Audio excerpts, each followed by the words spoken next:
जब मनुष्य अंतिम सांस लेता है, उसी क्षण शरीर से अलग होकर आत्मा अपनी यात्रा प्रारंभ करती है। यह क्षण अत्यंत सूक्ष्म, दिव्य और शांत होता है। शरीर स्थिर पड़ा रहता है, पर आत्मा धीरे धीरे ऊपर उठने लगती है। गरुड़ पुराण के अनुसार जैसे ही आत्मा शरीर छोड़ती है, उसी समय दो यमदूत वहां उपस्थित हो जाते हैं। ये यमराज के दूत होते हैं, जो आत्मा को आगे की यात्रा पर ले जाने आते हैं। यमदूत आत्मा को उसी के कर्मों के अनुसार अपने साथ ले जाते हैं। यदि जीवन में अच्छे कर्म किए हों, तो यह यात्रा सरल और शांत होती है। लेकिन यदि पाप किए हों, तो आत्मा को दुख और पीड़ा का अनुभव होता है। यदि आत्मा पुण्यात्मा है, तो उसके प्राण बिना किसी कष्ट के निकल जाते हैं। आत्मा के चारों ओर दिव्यता फैल जाती है और वह बिना दर्द के यमदूतों के साथ आगे बढ़ती है। लेकिन यदि मनुष्य दुष्ट हो, तो उसके प्राण निकलने में अत्यधिक वेदना होती है। आत्मा छटपटाती है और यमदूत उसे बलपूर्वक अपने साथ ले जाते हैं। गरुड़ पुराण में बताया गया है कि मृत्यु के बाद यमदूत आत्मा को केवल 24 घंटों के लिए अपने साथ ले जाते हैं।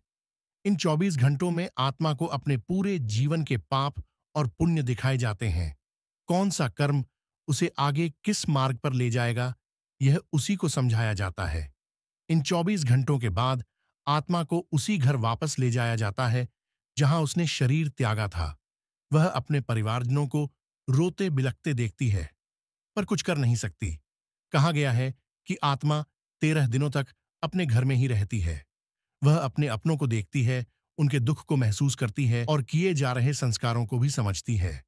13 दिन पूरे होने पर आत्मा फिर से अपनी यात्रा आरंभ करती है।